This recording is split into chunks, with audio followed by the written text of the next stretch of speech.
Well, good morning, good afternoon, and good evening to all. My name is Ann Jenner, and as chair of the board of directors of the Swedish-American Historical Society, I welcome you today to the 2022 spring program entitled Crossing Borders, Historical Relations Between Sweden and the United States. I'll serve today as program moderator for this live program. It's obviously held on the Zoom platform.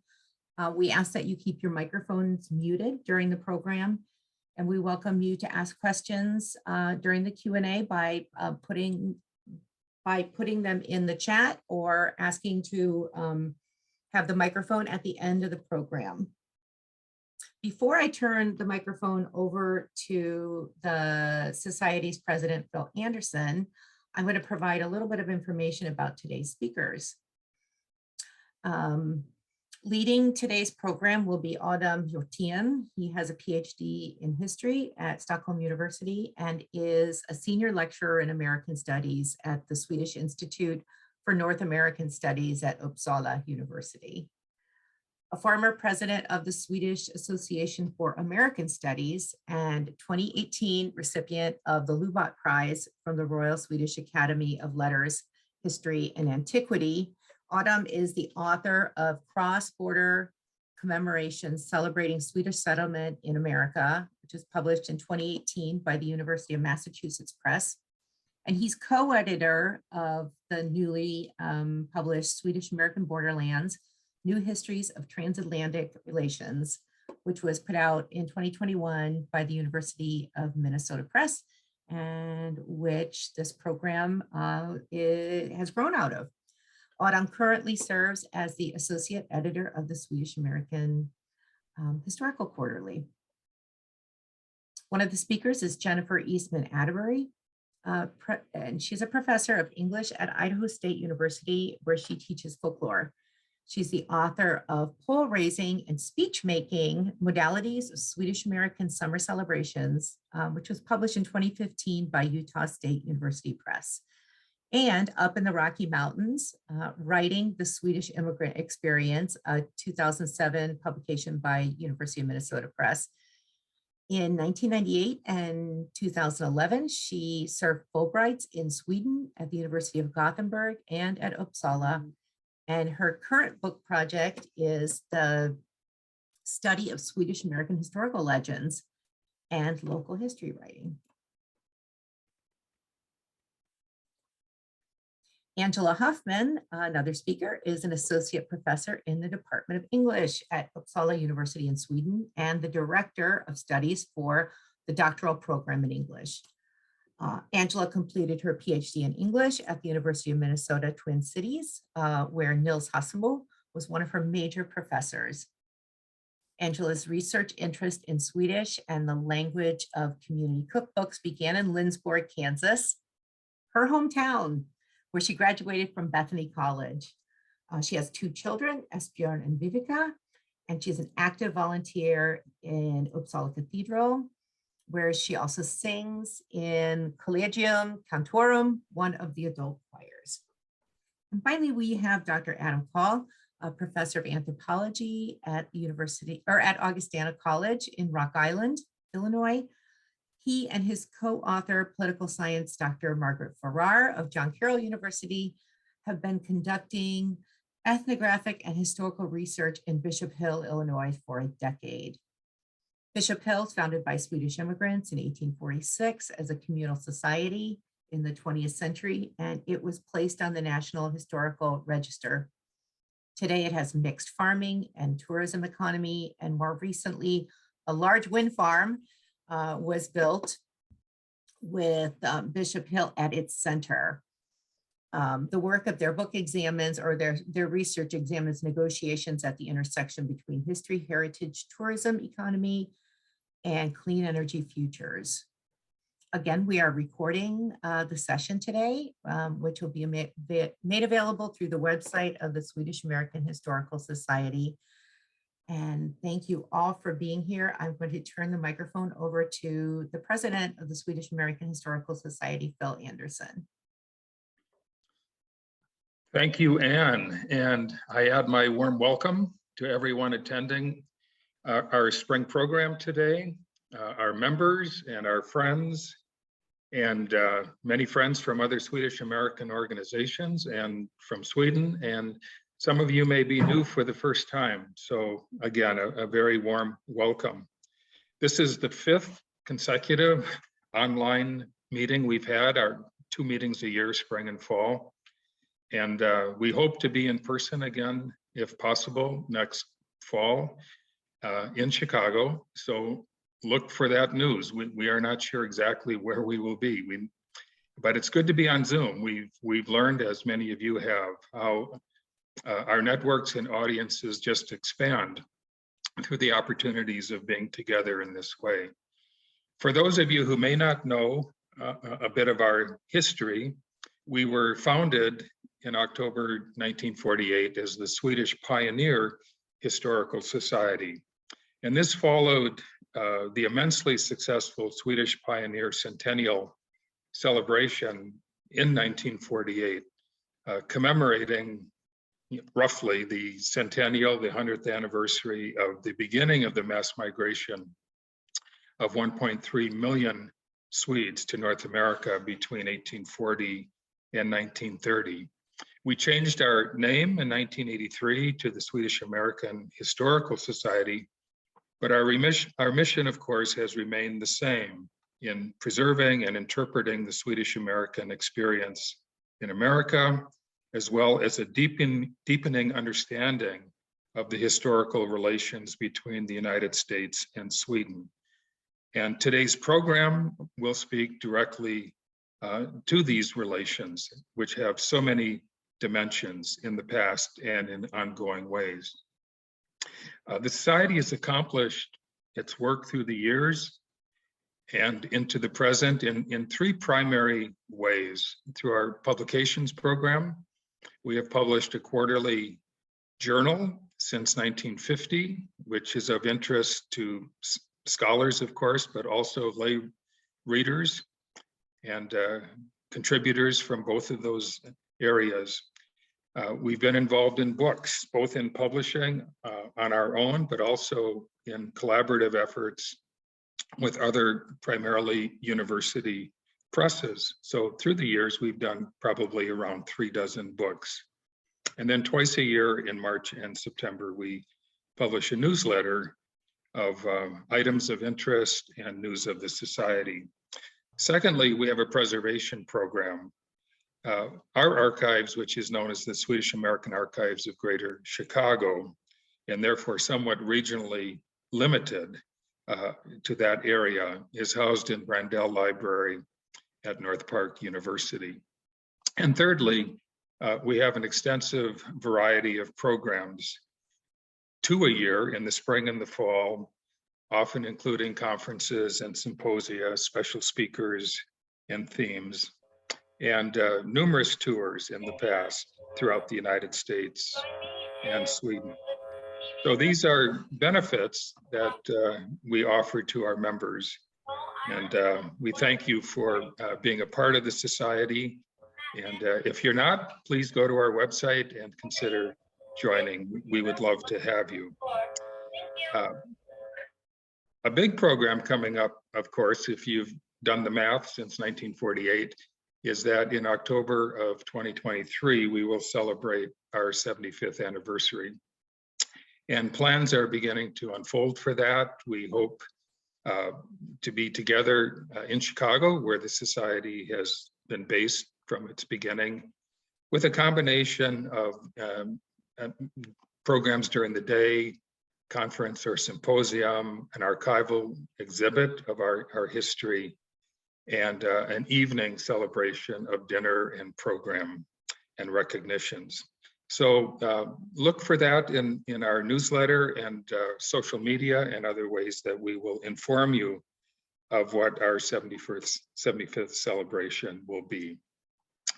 A wonderful benefit of membership in the Society is the ability to receive dividend books if you're in a sustaining class or above in membership, and would encourage you to, if you're not a sustaining or above member, to consider upgrading your membership to receive our dividend books or to join the society in those categories.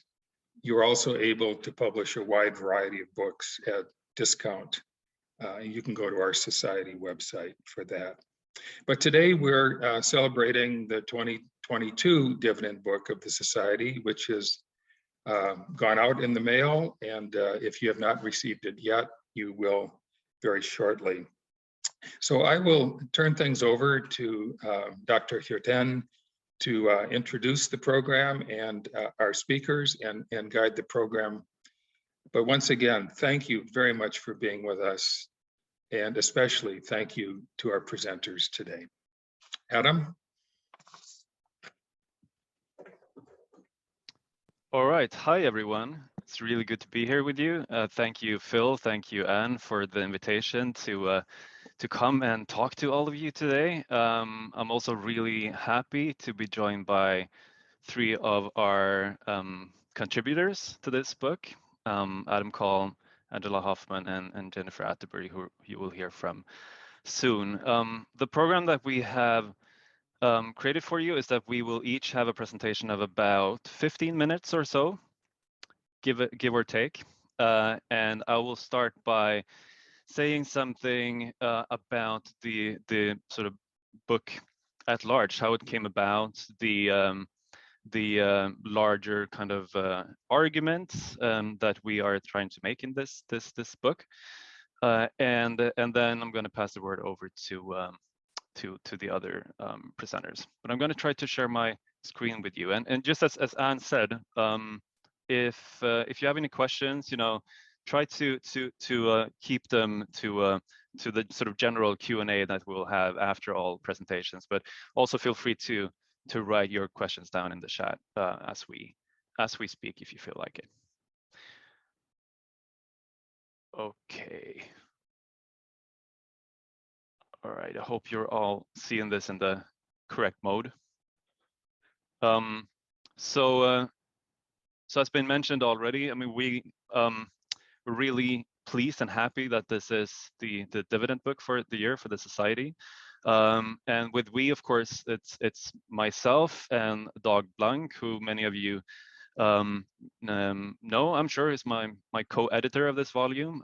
He couldn't be here with us today, unfortunately, but he's a professor of North American Studies at Uppsala University and also the director of the Swenson Swedish Immigration Research Center at Augustana College. And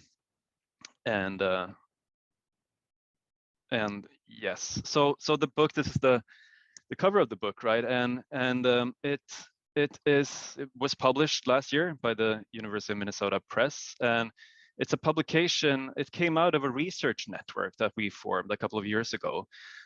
We call the Swedish-American Borderlands network. It was founded after a conference that we had at Uppsala University and after subsequent meetings, both in Sweden and at various conferences in the US as well. And there's been quite a few scholars involved in this network and in this process of this intellectual process of developing this book. And 19 of those scholars eventually contributed with chapters in this volume. Some are co-written, so there's 16 chapters. And the authors come from quite a few disciplines in the humanities and social sciences. So not only historians, or the book is called New Histories of Transatlantic Relations, right? We're covering quite a stretch of time from the 17th century and up until today in the book. And as you can see, the volume aims at reconceptualizing and redefining the study of Swedish-American relations, which kind of sounds a bit grandiose maybe, but I want to take a moment to talk about what this means more specifically. And to do that, I think, to think about what rethinking means, we need to take this sort of short detour through the historiography of Sweden and America, Sweden and the United States. And it's a field that has evolved across several phases for quite many years. The first individuals to write Swedish-American history, we can call Swedish-American history, were the Swedish immigrants themselves, of course, in the 19th century, late 19th century. And these were often histories that focused on the local environment, local settlement of Swedish immigrants. And many were rather celebratory in tone. So it's, a kind of a genre, what's been called filiopietism. So it's a form of history writing that, at least in part, was made to create a kind of a homemaking stories, or homemaking myths in their new homeland in the US. The academic study of Swedish-American relations or history started in the early 20th century with the study of the history of European immigration to the United States that emerged at a number of US universities, especially in the Midwest, and especially focused at the University of Minnesota in the 1920s, 1930s. One of the central figures there was George Stevenson, for example, who wrote about Swedish immigration history as a kind of an American phenomenon. And then studies of emigration from Sweden to the United States, it developed somewhat slower. There had been some studies early during the 20th century, but it wasn't until the 1960s when research on the factors and processes that led to the emigration of Swedes to America became more systematic. So it really started with a big emigration history research project that was centered at Uppsala University in the early 1960s and into the 1970s. And then beginning in the 1980s, the field became highly influenced by what's called the cultural turn in history, in sort of historical scholarship. And so now historians started to work along somewhat separate tracks or areas of inquiry. And one of those tracks grew out of the study of migration and focused on Swedish-American ethnicity, identity, culture, addressing questions of what it meant to become Swedish-American, for example. Another track picked up theories from American studies and analyzed processes of Americanization, for example, in Sweden. So during the last 20, 30 years, the field became rather diversified. And an observation is also that if you look at the field today, for example, relatively few historians today claim to be working on Swedish immigration history or Swedish emigration history. A somewhat greater number of scholars are working on Swedish-American history, which has a stronger connotation to issues of ethnicity and culture and identity. But there are quite many scholars working what Dag Blanck and I have proposed to call studies of Swedish-American relations.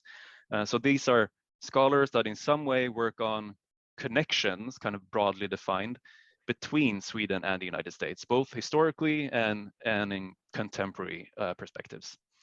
So this, for example, includes scholars working in a wide range of disciplines in culture, politics, security studies, heritage studies, economics and economic history, religion, and so forth.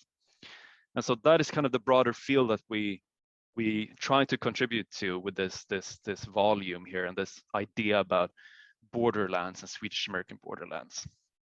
And I want to say something about that idea of borderlands, right? Because of course, I mean, Sweden and the US does not have a common border, right?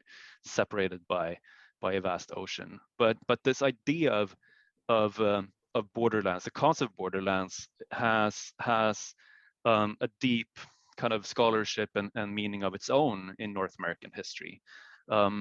And there's two definitions of that we try to make use of in this book. The first is what can be called kind of a geographic definition. It focuses on borderlands and on lands and the settlement of individuals on that land.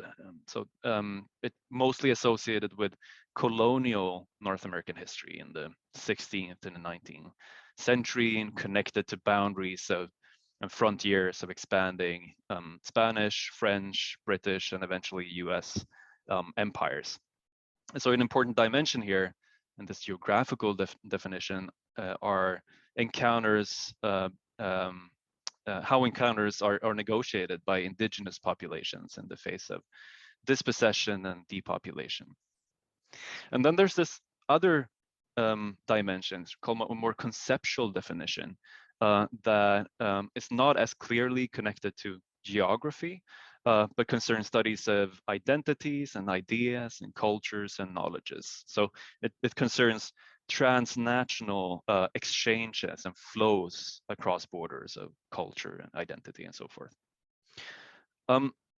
And so we try to apply this borderland concepts then in the study of Swedish-American relations. And our suggestion is that has several consequences. And one of them is that it compels us to reconsider one of the kind of standard narratives of Swedish emigration or immigration history. And so looking at Swedish-American relations through these notion of borderlands, there are three categories of individuals that emerge as central here. And we call them settlers, migrants, and sojourners. And I want to say something briefly about each of these categories of individuals. And so first we consider the settlers. These are people who moved to North America to acquire land, to settle on that land, often as entire families. And a common theme for these individuals is that, again, since they claimed land, they often came into contact with Native American populations. So they were, in this way, part of this long historical process of dispossessing Native Americans of their land. This included, for example, the Swedes who relocated to North America during the colonial era, beginning with the New Sweden colony in 1638. But it also includes the settlers that became agents in the US westward expansion during the 19th century. In some areas, we have a chapter by Karen Hansen, for example. That's one of the first chapters of the book.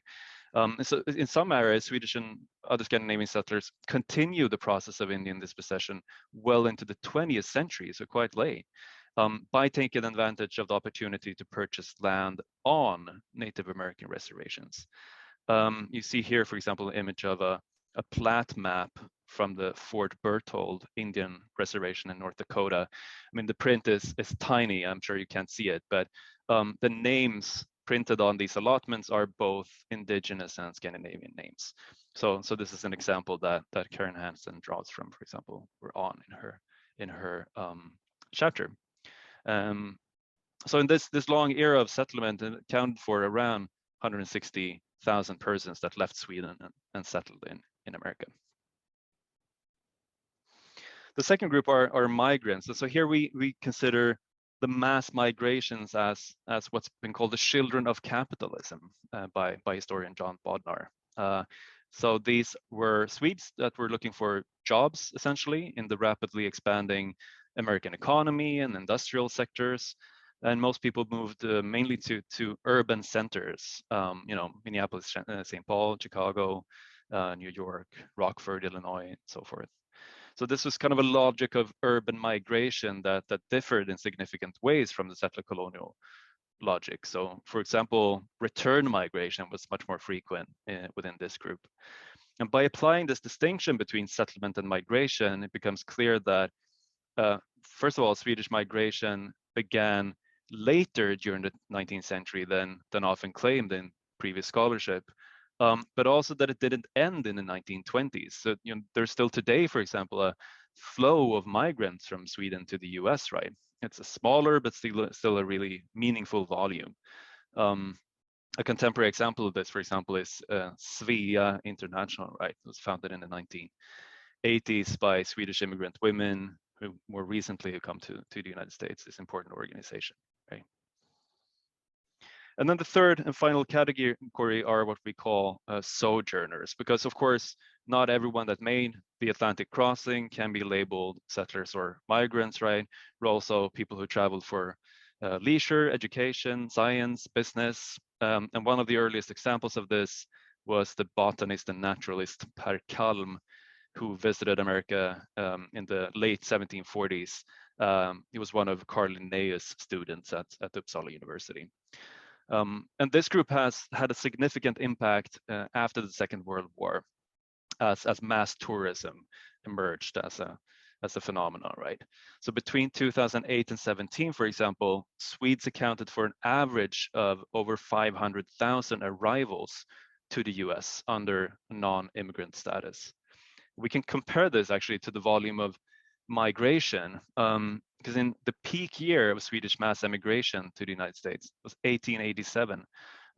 The number of migrants that year represented slightly more than 1% of the Swedish population at that time.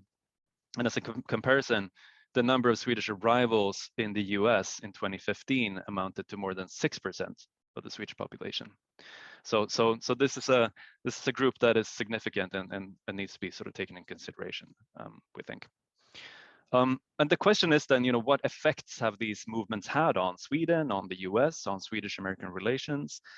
And here our proposition in this book is that the movement of individuals have been intrinsically connected to the circulation of ideas and cultures and knowledges between the two nations. So this is just to give you a hint of some themes that are covered in the volume. I talked a bit about Swedish indigenous encounters already. I have a chapter on the introduction of jazz music in Sweden, the long-term impact of academic exchanges of scholars and students. My own contribution deals with the 20th century development of Swedish-American genealogy and the role of ancestry in Swedish-American relations.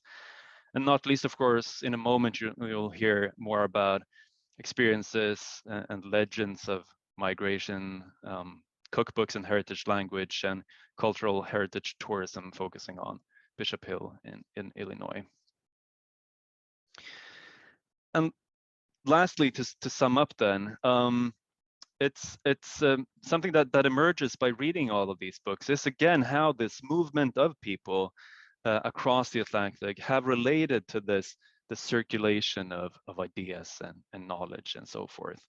And we suggest that by studying Swedish-American relations through this borderlands concept, the scope of what constitutes Swedish-American relations become larger, it kind of expands.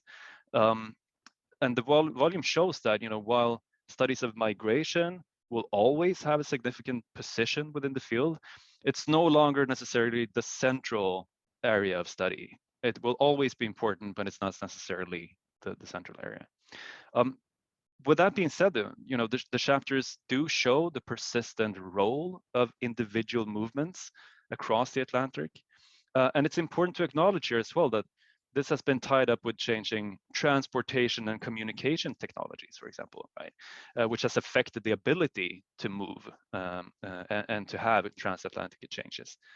And then something interesting, of course, has happened with the introduction of the internet in the 1990s, right? I'm taking this Zoom call with you now from Stockholm, for example.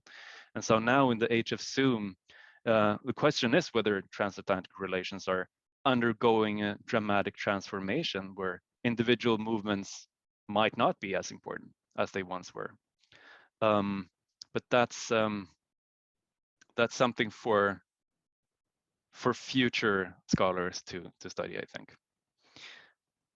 Now, again, if you have any specific questions on what I've been talking about now, feel free to save those questions for later or write them down in the chat.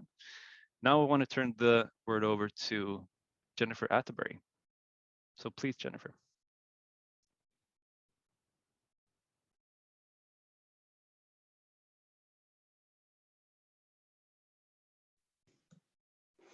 Helps if you unmute.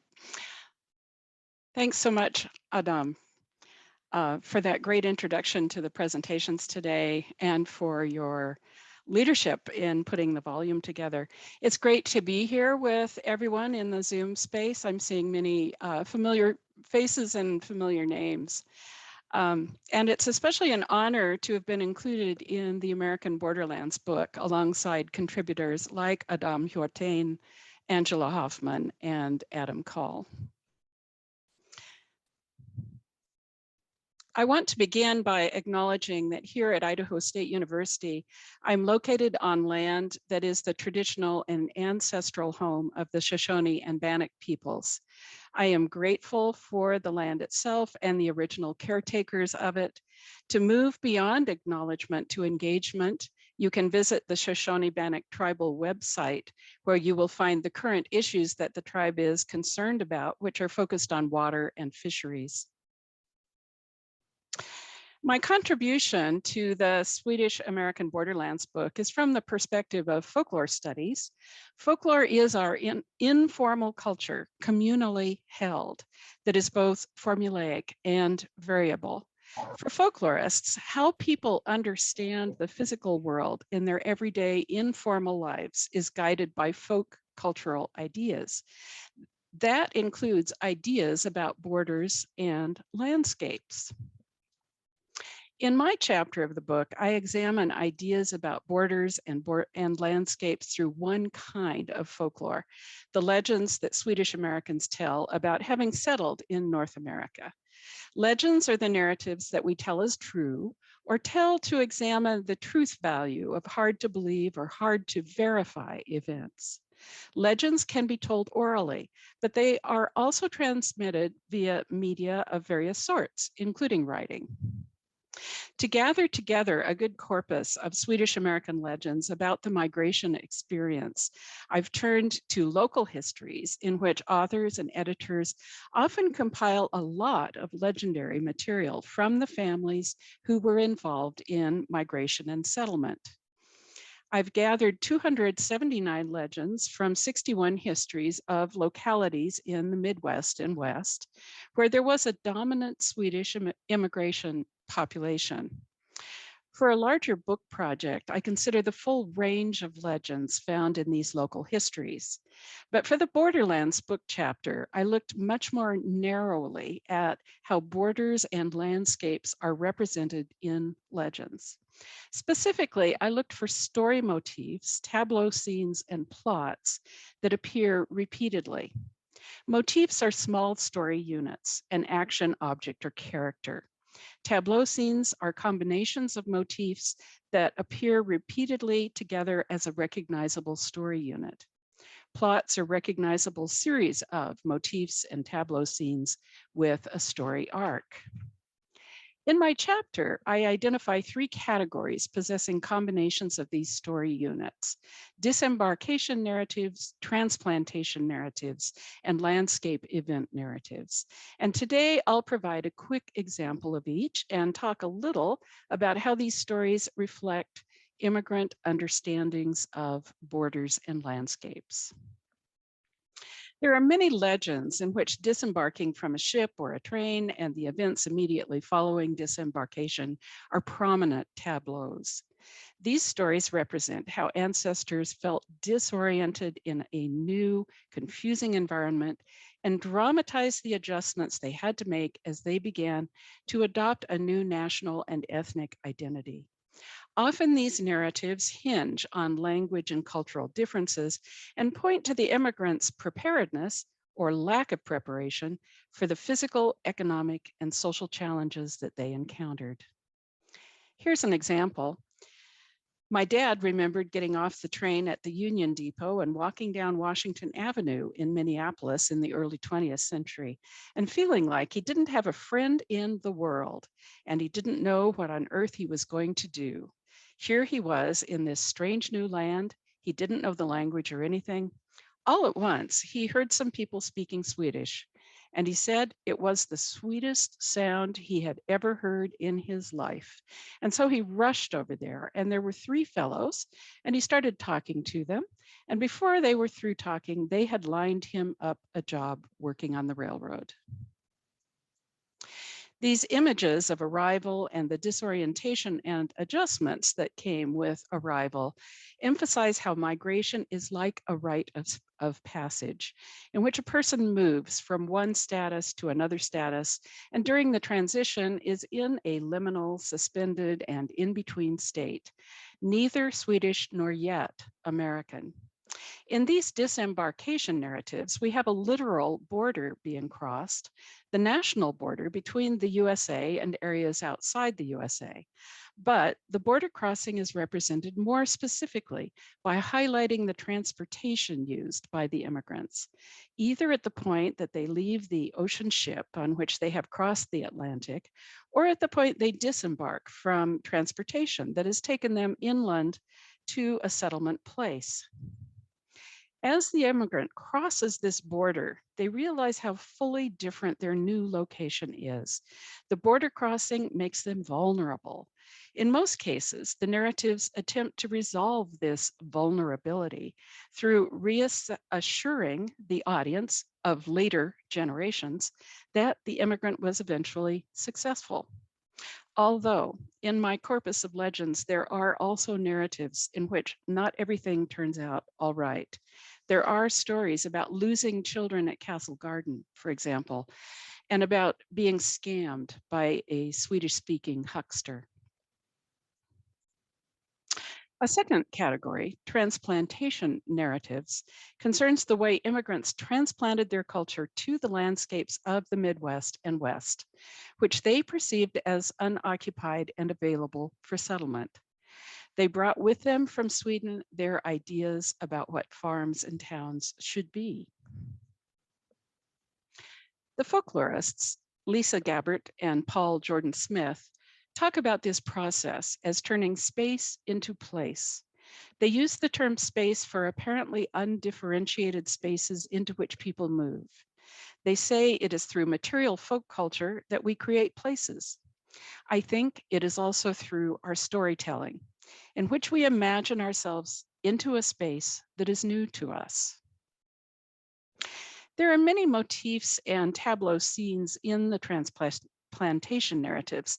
One very common story motif is the image of people walking across the landscape. Here is one example. A Wisconsin farmer decided to come out and see the rich soil in western Iowa, but instead of going to the railroad station and taking the train, he decided to walk on foot from Wisconsin to western Iowa. So, taking food enough in a sack on his back, he started out on his journey and reached his destination in safety. But I leave it to anyone to figure out how much the man saved on the trip. The walking motif imagines the immigrants as directly in contact with the landscapes onto which they moved, and through that contact, creating a claim to the land. Its parallel in Swedish folklore is the custom, appearing in legendary narratives, that people could claim land by circumnavigating it. Here's one Swedish example. The custom was reportedly that new landowners have as much land as they could traverse within a given time. A greedy person wanted to have as much land as possible and ran around a huge piece of ground. He overexerted himself and fell down dead. That manor became bigger than a bordering estate acquired by a less greedy and more prudent person, but it can never pass from father to son. This idea of acquiring land by walking the bounds, of course, doesn't apply legally here in America, but the idea seems to have persisted in many occurrences of the walking motif in Swedish-American legends about settlement. Through the walking motif, immigrants emphasized the uncertainties of their lives, the distances of their new region, and their active presence on the land. These narratives also depict the immigrants as vulnerable, but the vulnerability is more physical than cultural and economic. The spaces of the Midwest and West are represented as vast and empty and potentially dangerous. As immigrant bodies move across the landscape, they map it and therefore claim it. But the places they claim are only vaguely bounded. The immigrant walks from home to town and back, or in some stories, walks in a circle around an area. But town, county, regional, state, and national borders are not emphasized. Instead, hearing these stories, we imagine the landscape as an American heartland without definite borders. There are numerous examples of the third kind of narrative, landscape event narratives. In these, the central tableau scene is the sudden disturbance of the landscape by dust storms, thunderstorms, blizzards, wildfires, locust plagues, and other powerful events, and the immigrants seeking shelter in their homes and other structures that they've built. For example, the blizzard of 1888 was a memorable event for all Americans who experienced it. The blizzard appeared in storytelling, journalism, chapbooks, and song sheets. With other Americans, the Swedish Americans told many stories about the blizzard. Here is one about the Brule School in the Beresford, South Dakota region.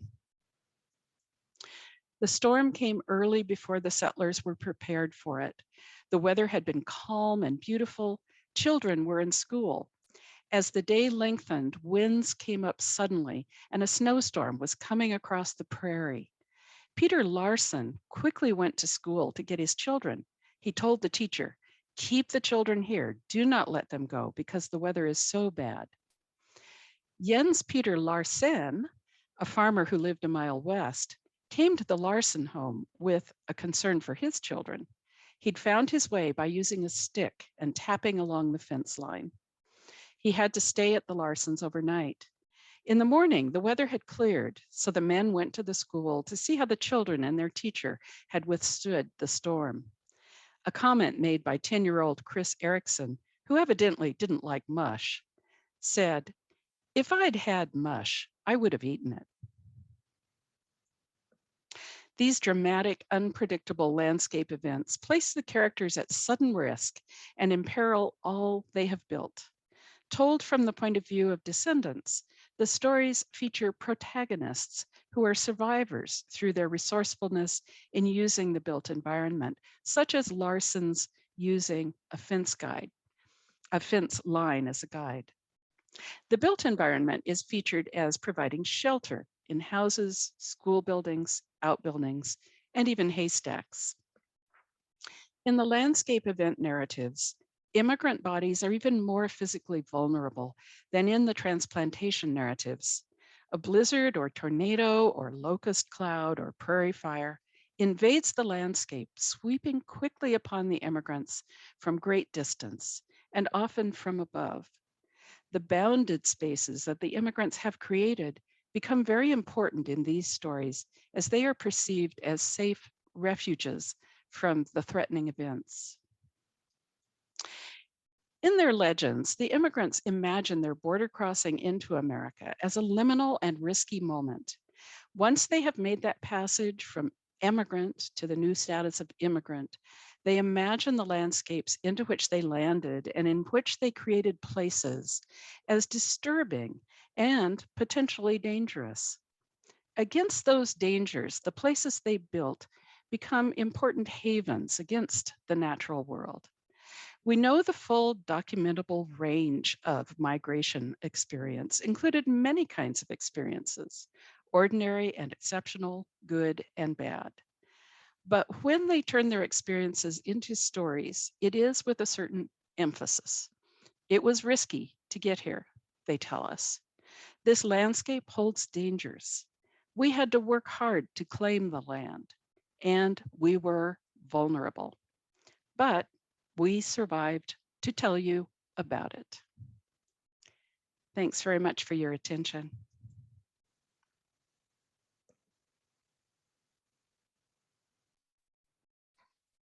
Thank you, Jennifer, for that excellent presentation. Really interesting, and we will continue to think about the experiences, how the experiences of Swedish immigrants have been negotiated in different ways through Angela Hoffman's presentation here, right, on cookbooks. So please take it away, Angela. Thank you very much. I hope you can hear me okay. Thank you, Jennifer. That was a really great kickstart to this portion of the program. I'm grateful to be able to talk about some of the interests in my research. Together with Maria Kytte, my colleague in the Department of English at Uppsala, we wrote a chapter on Swedish-American cookbooks focusing on what we call linguistic borderlands in recipes. And I'll bring you into the picture here little by little. If I can advance my slide. There we go. So we've looked at a few things in our research. We've looked at many different communities, as you could imagine. We've looked at some communities in Illinois, Minnesota, and Kansas. Those are the main places where we have collected community cookbooks. More about those in a moment. We have collected such recipe books in Swedish-American communities in order to be able to compare past and present patterns of presenting recipe names and other things related to cookbooks. And as you'll see in a moment, we've also observed some individual cooks over time, and we've done some detective work to find out the paths and also the borderlands that they've observed. Including some of the books included in our collection of cookbooks we've looked at. On the left-hand side, you see a photo of a cookbook from Lindsborg, Kansas. This one was printed in 1961. It's a little bit beat up, so you can imagine it's been used quite a few times. On the right-hand side, a book that was published in Chicago by one of the women's circles connected to North Park. And the yellow cookbook has earned a lot of money. Let me continue, however, by anchoring my presentation in the past. One of the oldest cookbooks we've looked at is quite inspirational. This one is not a community cookbook. It was published by the Engberg Holmberg Publishing Company. One of the printings was in 1895, and then there was at least another one in 1897. This is what I would like to call a so-called parallel language version. You can see, if you look at the table of contents, that the publishers took great efforts to separate the languages.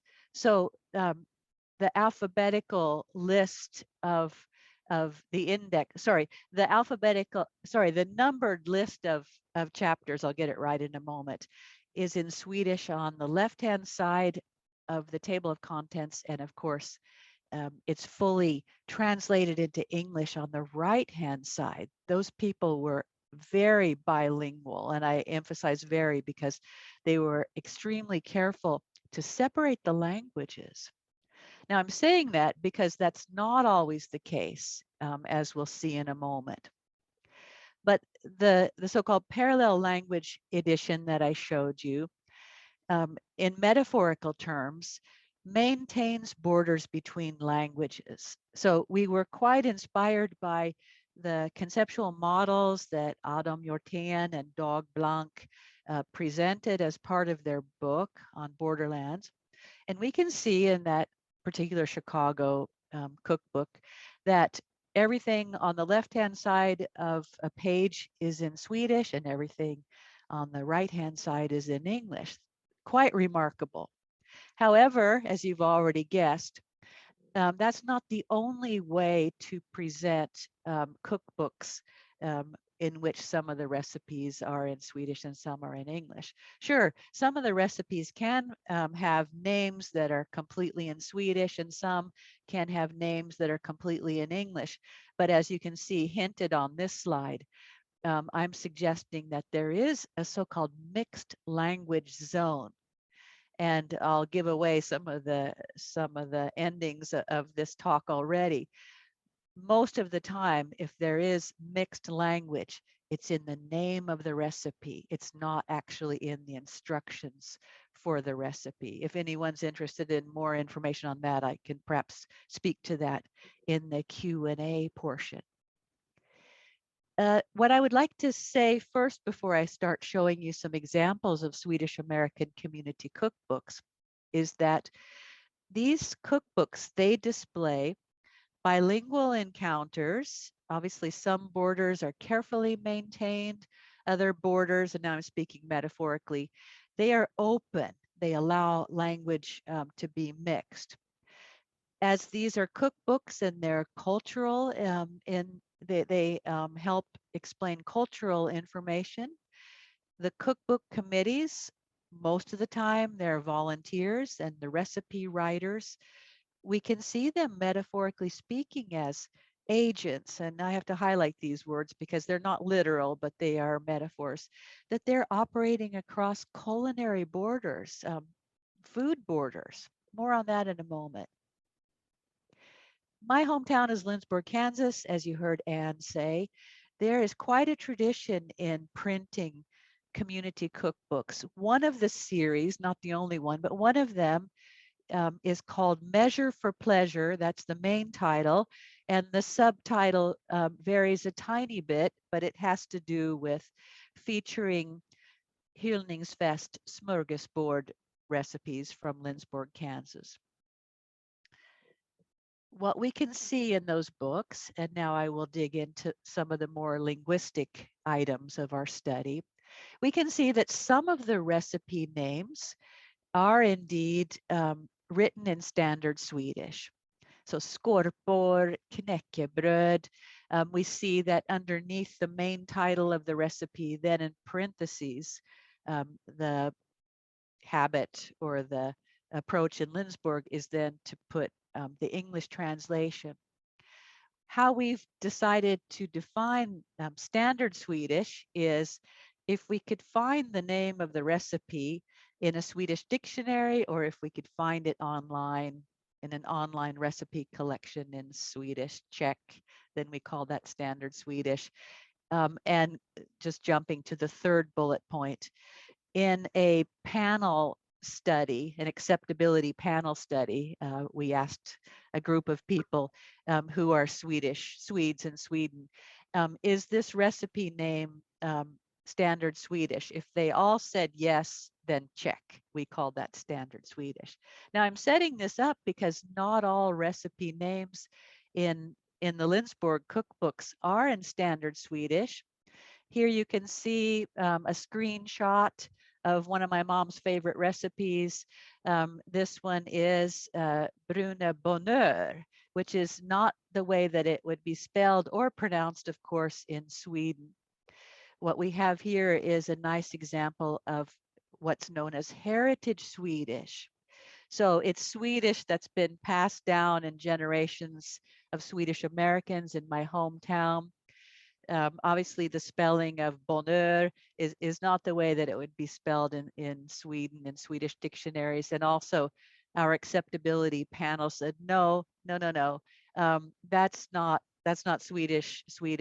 Perhaps some American Swedes would think that that's Swedish. Let me keep going, however. Some Swedish recipes are actually named with English names. No kidding. It doesn't contain any standard Swedish or heritage Swedish. Traveling up north to Minneapolis, Minnesota, there has been an ongoing tradition of printing community cookbooks, volunteer cookbooks at the American Swedish Institute. There was one published in 1942. It was a well-loved cookbook, obviously. It's a little bit chewed up, and then you see yet another one in 1956, and then two which have very similar covers, if not identical covers, which came out in 1980 and 1996. With this series, you can see that the titles of the cookbook itself has changed across time, but some of the recipes have been maintained. More on this in a moment. One recipe in particular, which is called lamb in cabbage, caught my eye because in parentheses below it, here we see something written in what I would call heritage Swedish. Probably my Swedish friends would think of this with a different name, får I kål, mutton or lamb and cabbage, quite literally. I noted with this recipe that it was submitted by a cook designated as Mrs. Axel Henel. And I also noticed in this 1942 cookbook that she had 7 or 8 other recipes. And I started to do some detective work. And I found, by the way, that these English recipes, English language recipes that she submitted, in many cases come from the Swedish Princess's Cookbook, which is it's an amended, translated version, much shorter version of Prinsessornas nya kokbok or Prinsessornas Cookbook. How do I know that? Well, I did some more detective work and I started to compare the recipe that Mrs. Axel Henel had submitted with what appeared in the Jenny Åkerström English translation. On the left-hand side, you can see that the approach in the English translation of this Bonnier's book was to begin with the English translation, lamb with cabbage, and then we see får, kål, we see the Swedish name, traditional Swedish name in italics. And if we start to compare just rather straightforwardly, what are the ingredients? Check, they line up. And also, what are the instructions? Check, they line up. So the chances are very high that Mrs. Axel Henel was greatly inspired by the recipes in Åkerström's book that was translated. And so she submitted these to the 1942 book. A few other things I would like to say, and that is, here's the image of the American Swedish Institute books again. There are other ways that there are borderlands with the names of recipes. For example, here's my favorite. You can see in boldface type that I've added the recipe name Talsch Ostkaka. I'm fairly confident that the recipe was actually called falsk ostkaka or some kind of quick cheesecake. But whoever submitted the recipe either misinterpreted the handwriting on the recipe card or needed new glasses or both. So suddenly we get a new word, talsch. To the best of my knowledge, that's not a Swedish word, but I'm interested if you have anything to say in the question and answer phase, if that's something that you've seen before. Otherwise, in the chapter that Maria Kyttu and I contributed to the volume, we can see a number of what we call linguistic borderland phenomena. A lot of the times, Swedish words such as crème, grädd, kaka, bröd, etc., they appear without what we would call diacritics in English. So something happens in the transmission from the submission by the cook to the recipe committee members, or between the transmission from the recipe committee to the printers. Much can happen. We can't travel back in time enough to know what was happening in 1942 for this first book. But obviously the delicate factor in all this is the spelling. O, ä, and ö, they're vulnerable, at least in the 1940s, 1950s, even 1960s, as we see across the board in many communities. These vowels are recast as just a plain old A or a plain O. Yet, what's fascinating, because we've looked across time, is that some of these heritage Swedish spelling patterns become standard Swedish in the editions that are printed starting in the 1990s. And you can probably guess what happens. In the 1990s, quite a few people have personal computers. Quite a few people understand that they can locate the characters in Swedish. They are probably people who've traveled back and forth to Sweden, who've perhaps gotten help from Swedish relatives or friends. And so there's a standardization process that happens. one person who was key in helping the standardization process in Swedish happen was Lily Lorenzen. I did not know her personally, but she is very important in Minneapolis for being a teacher of Swedish, and she also had contributed a couple of recipes to the later cookbooks at the American Swedish Institute. So not only Mrs. Axel Henel, I mentioned earlier, but also Lily Lorenzen. These are two important people who contributed recipes to these books. I'm now out of time, so I would like to say thank you for listening.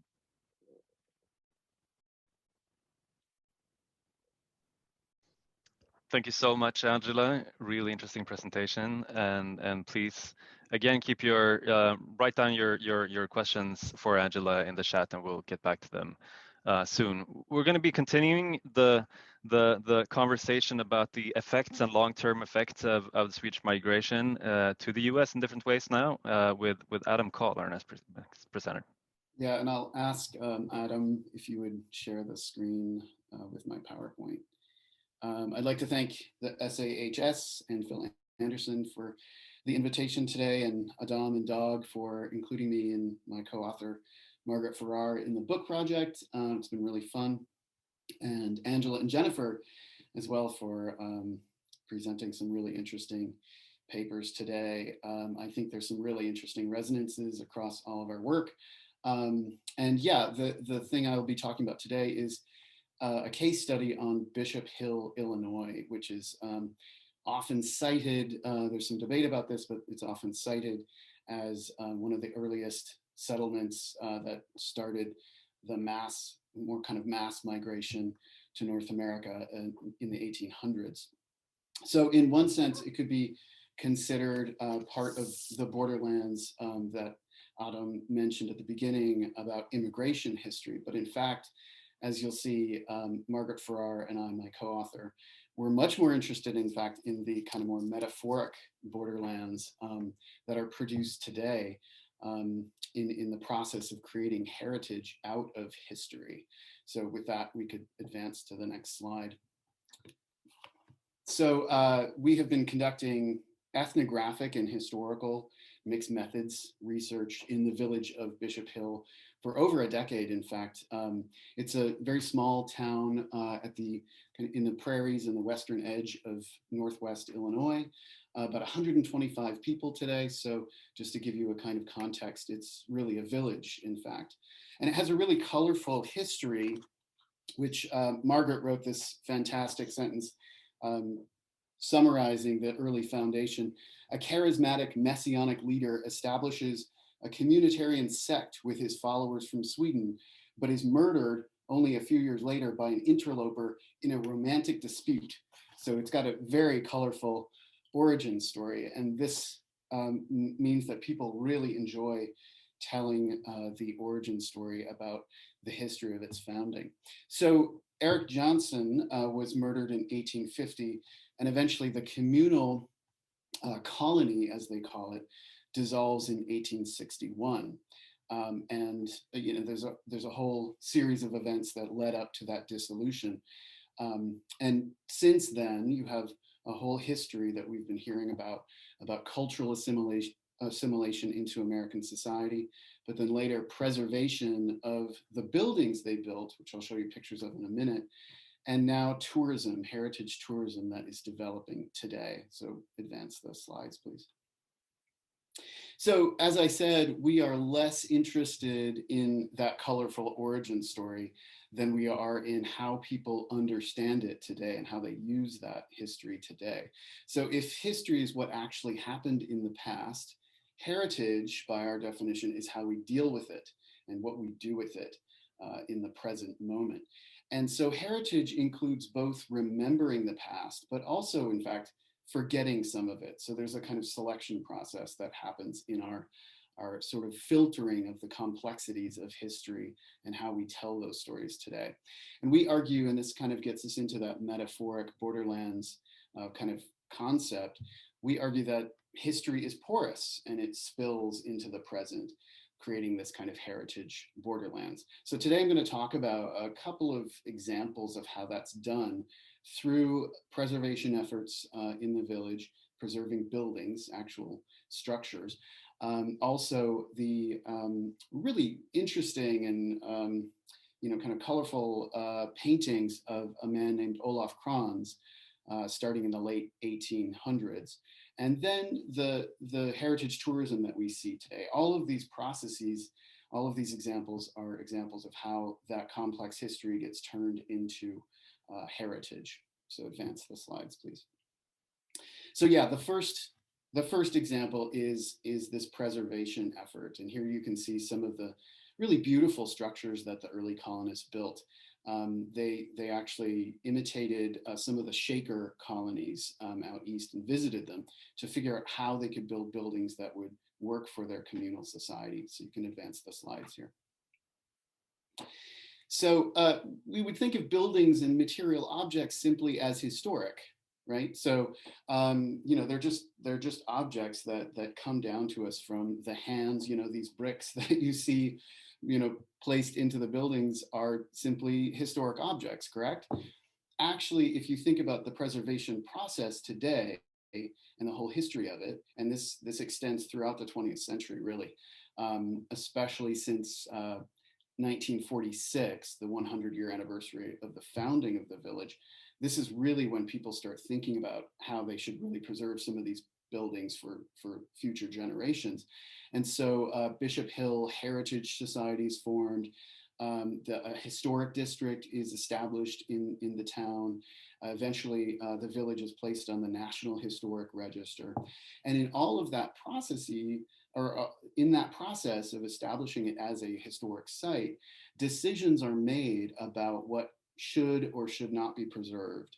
Some things are held up as really valuable things for future generations. Other things might literally be considered trash and be thrown in the bin.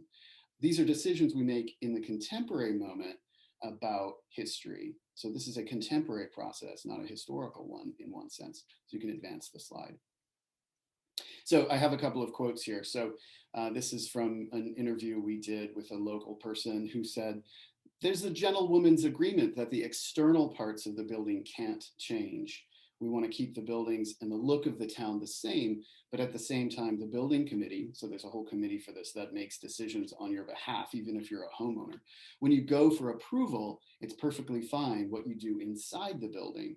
So here we're making choices about what to preserve and what not to preserve from history. Advance to the next slide, please. Here's another quote, another example of somebody who wanted to put vinyl siding on their old historical house. And they brought this idea before the committee and they said, "Absolutely not. That's not anywhere close to historic." Well, the homeowners, this person told me, had samples with them and they said, "This is what the siding is going to look like. It's just like the wood, except it's vinyl. It's maintenance free." This person wanted to be very clear that the vinyl was a much better product, but it looks original. And they looked at it and they liked the color and they were all for it. Then they decided, yeah. So they're starting to allow homeowners to do more. Next slide, please. So in those examples, you see that this is a process of making decisions in the contemporary moment. So another example of this are these great paintings, amazing paintings from this gentleman named Olaf Krans. So you can advance the slide. These are examples of the kinds of things he did. And here's a self-portrait of Olaf Krans that he did of himself. He really wanted to become quite a famous painter. He originally was a sign painter, so he would go from town to town and paint door signs and shop signs and things like that, but wanted to be more of a fine artist. Today, we recognize him as a kind of prominent folk artist in the sort of American folk art tradition.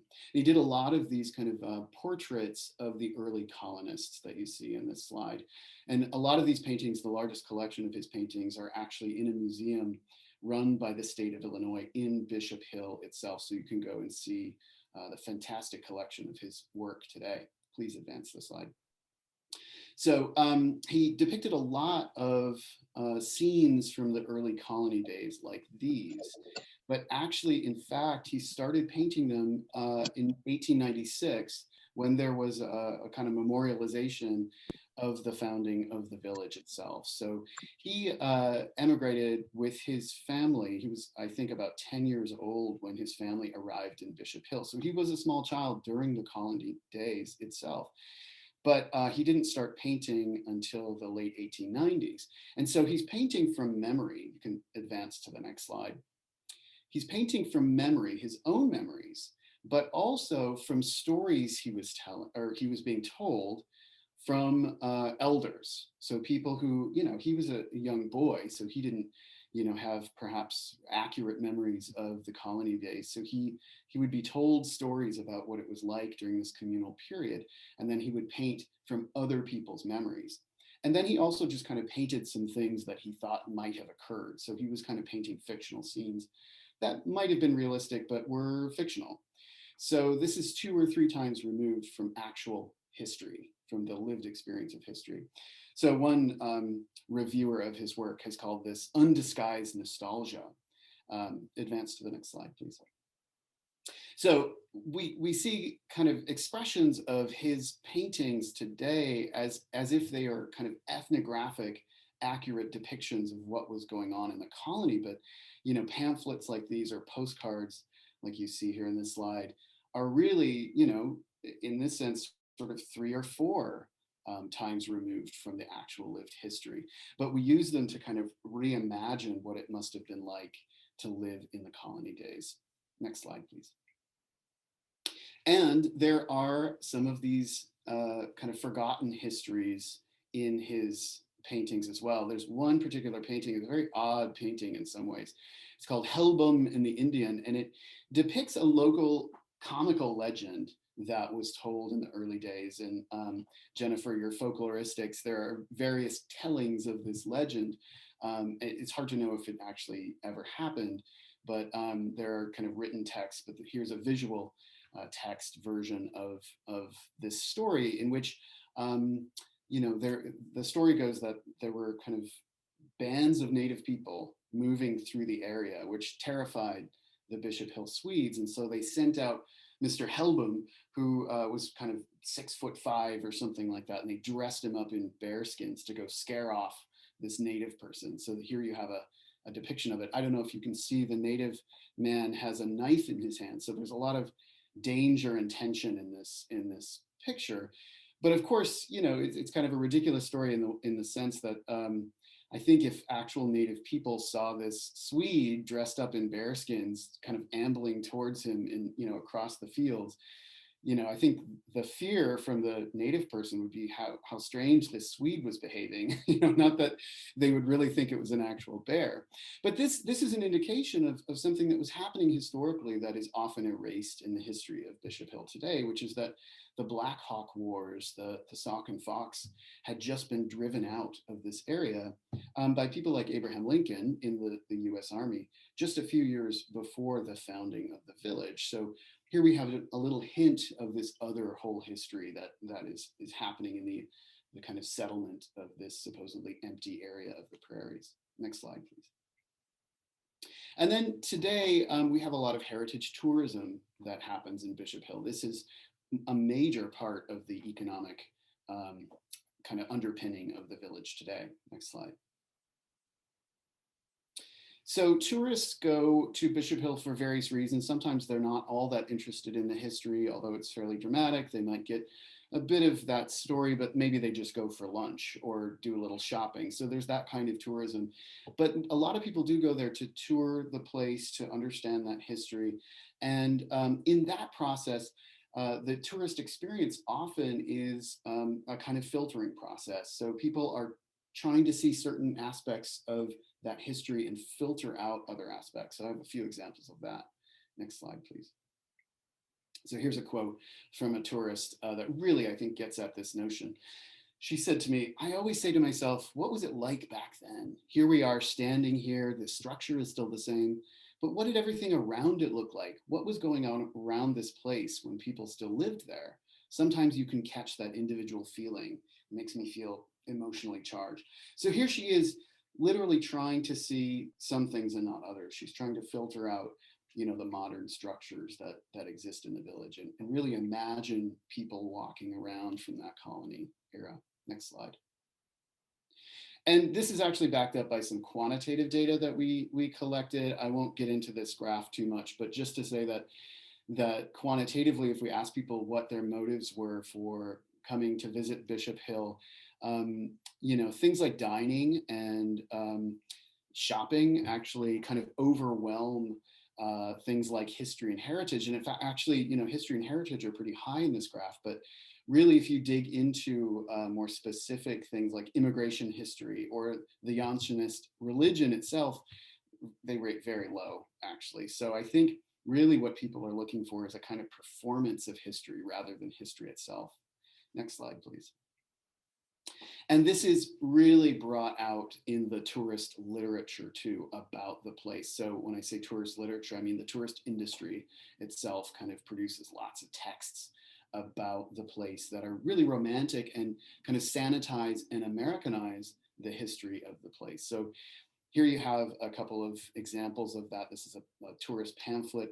They came looking for a place to worship as they chose. So kind of this American religious freedom kind of message. And there's a monument in the town square at Bishop Hill that says, dedicated to the memory of the hardy pioneers who left in order to secure religious liberty in the uninhabited prairies of Illinois. So there's a lot going on in a text like that is kind of sanitizing the complexity of some of this history. Next slide. And here's just a few other examples from the tourism industry. These kind of images of the promise of a good life that drew these early settlers.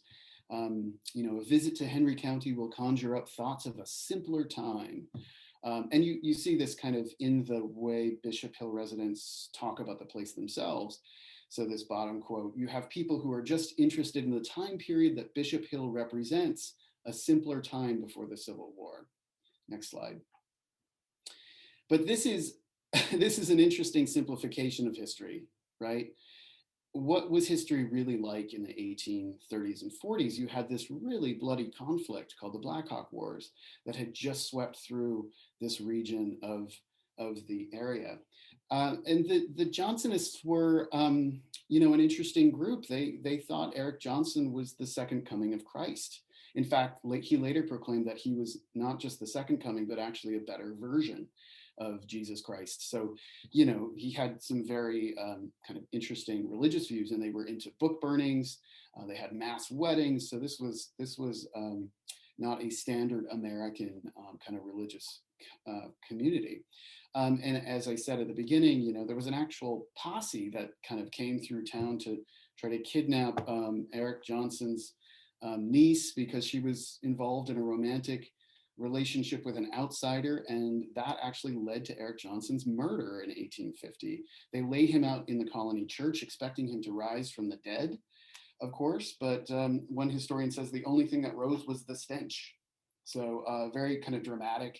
This is not a simpler time, is the point. And then the Civil War broke out. So this idea in the kind of sanitized heritage that we understand of Bishop Hill today is really simplifying a complex history. Next slide. So our view of the borderlands, really, we could talk about Bishop Hill as that kind of more literal immigration border between Sweden and the United States. But for us, we're much more interested in this metaphoric kind of borderlands. And we take inspiration from people like Ashworth here, who says, heritage is not about a special category of artifacts, objects, sites, historical events, or personalities. It is a process, an outcome, and a consumable experience created in the present to serve contemporary needs. And I think that's the end of my presentation. Thank you very much. And I'd like to also thank the people of Bishop Hill who have been fantastic in this project. So thank you.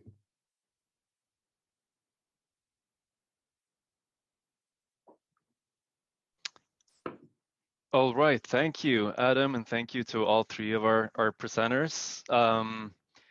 We have some time now, maybe 15, 20 minutes or so, depending on how much we need for questions.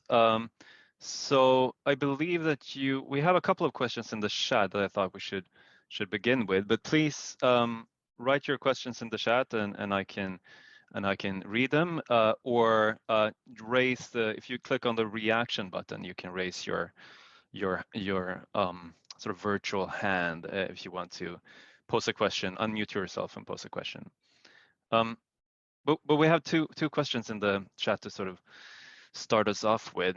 First one from Tracy Beck to me. It's a question: how do you define sojourners? Does it include people taking short vacations?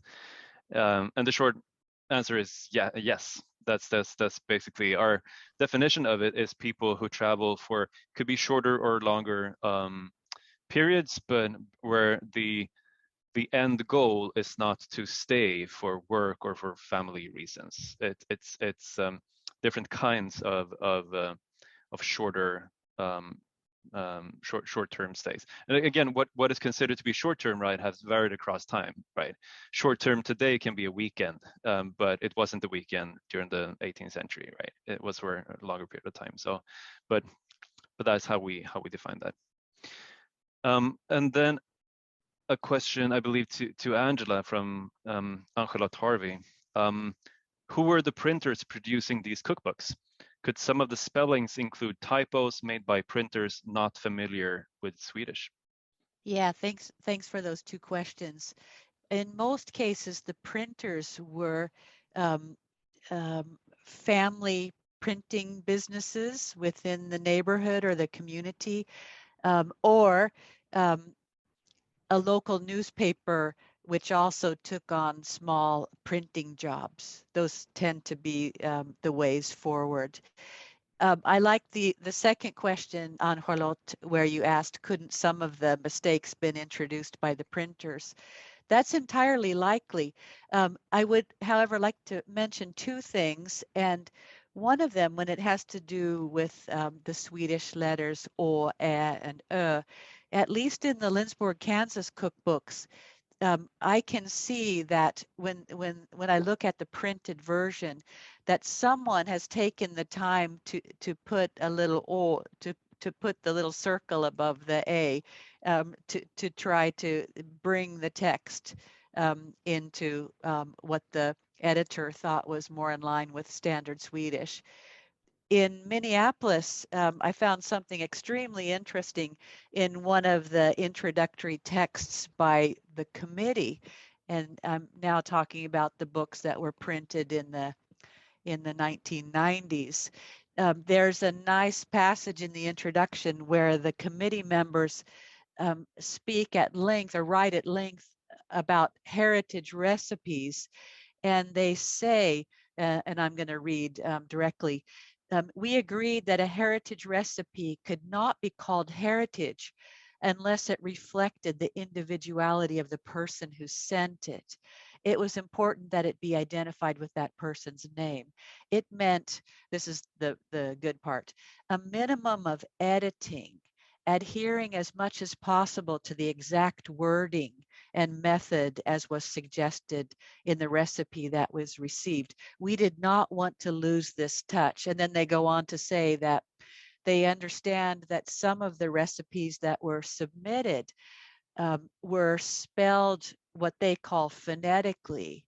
So here we see some nice evidence that the committee members had a really light touch when it came to what they would do to recipes that were submitted. So yes, true. It's likely that the printer introduced additional,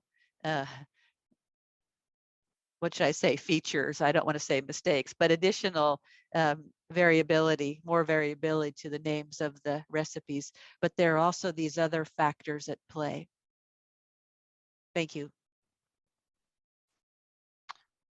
Then we have a question from Carol Noren. In the process of assimilation into the dominant culture, what aspects of the immigrants' lives are likely to be preserved the longest? The food, the stories, something else? Have anyone feel compelled to answer that? Jennifer, maybe? Reminds me of Barbro Klein. She's a Swedish folklorist who has a book, All Tradition is Change. Yeah. Folk art book, All Tradition is Change. But if we look at Swedish Americans adapting to the American culture around them, there is a process of becoming ethnic that's going on. And I think that one of the sort of very general observations that can be made about that is that material culture has a little longer staying power simply because it is material. And the same can be true of some customary processes as well, things like folk dance. And it's because they are not relying on the preservation of Swedish language. And so stories, if they are originally Swedish, can be a bit vulnerable in the assimilation process. I think in some ways, Jennifer, that relates to the question, sorry, Adam, to take over, but the question you asked me in the chat about, you know, is heritage seen as emergent culture? I think, yeah, it's all kind of similar sort of set of questions. And you're absolutely right. Yeah, it should be very clear that I should be clearer about how, yeah, I don't think these adaptations that we see in this process of turning history into heritage are somehow fake or inauthentic, right? This is something that people always want to talk about.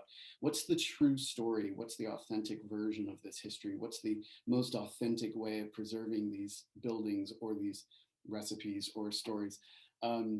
But for me, I simply want to look at what is, and I think you're absolutely right about that. I think the modern expression through heritage really is the kind of adaptation, the sort of cultural adaptation to the contemporary concerns and meanings people are creating about what their village is all about and what their Swedishness is all about. So I think, yeah, that's a fantastic question. Really, really great.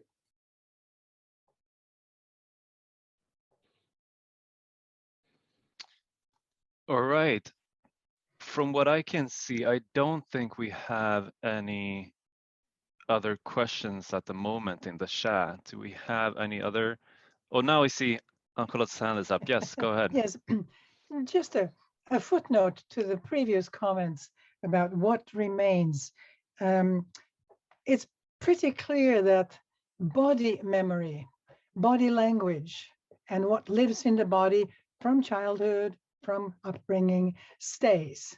And Olle Skrattolt, for example, he started out singing these sailors' waltzes and other things, but then he became a radio artist leading a band that played the same things. Nobody would have tampered with the tempo and the way of playing those tunes. And the body would have known how to do the hambo or the schottisch or whatever. The words disappear, they go, as you said, the language vanishes, but the body memory stays. And so I think food belongs in that body memory and stays all life. And it could be something you cannot execute, but something you recognize, and it's very meaningful. And just a footnote again, when I came to the States, I realized that Tryggare kan ingen vara, the hymn, was played at funerals here. And I thought that was really weird because in Sweden it was a children's hymn. You learned it in school and you sang it when you were 7.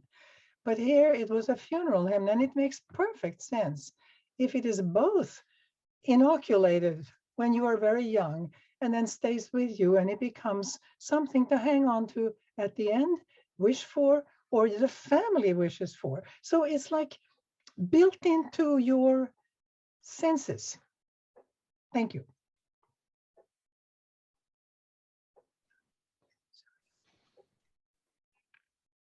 Thank you. Any reactions to that comment?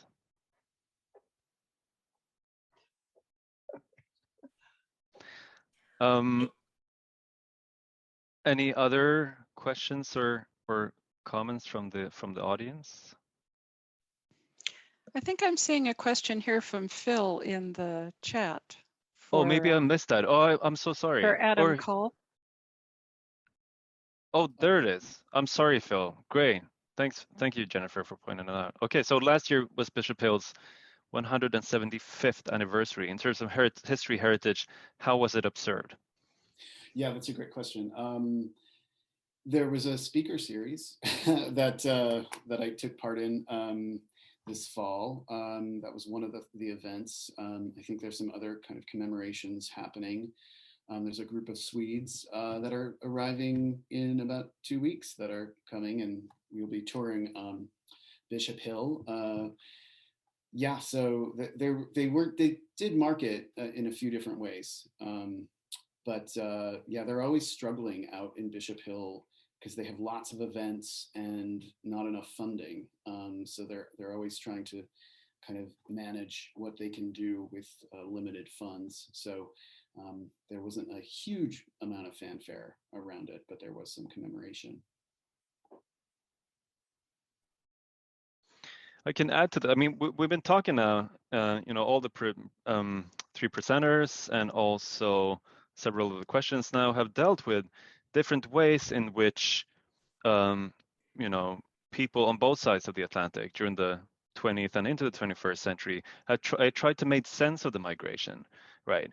Uncle Lott's questions about body language and sort of first generation immigrants trying to look back at, as Jennifer talked about, look back at their immigrant experience of their experience of actual migrations, right?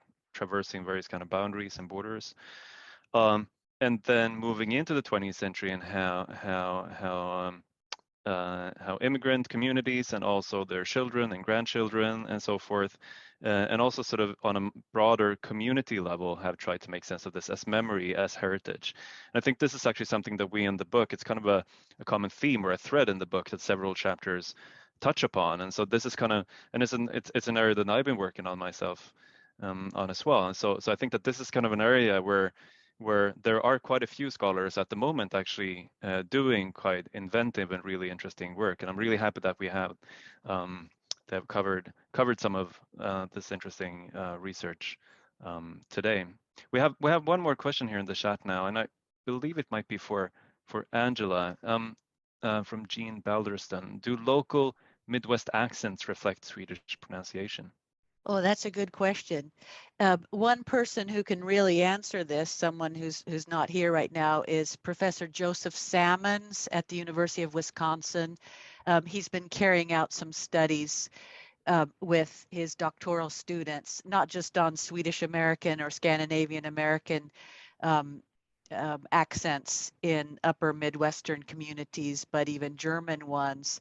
He's been working on perceptual experiments to check what listeners think when they hear certain pronunciations. So he's really the expert on phonology, phonetics, acoustical issues, but I can just weigh in briefly, and that is, at least in Minnesota, where I lived for a while, lengthened vowels, as in oh, no, with not very much diphthong action.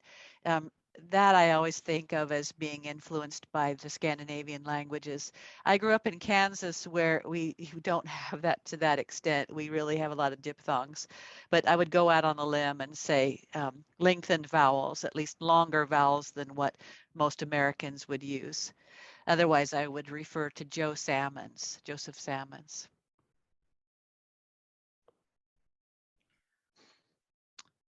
Okay, so maybe it's time for me and for us to wrap this up, and I'm gonna pass the word over to Anne. Thank you. Thank you, Autumn and Jennifer and Angela and Adam, and thank you for these fantastic presentations, for actually taking time to put your scholarship in this fantastic book that we are offering as a dividend book for membership. And I'm bringing it back to you, our audience, our members. Thank you for your interest. Thank you for your support.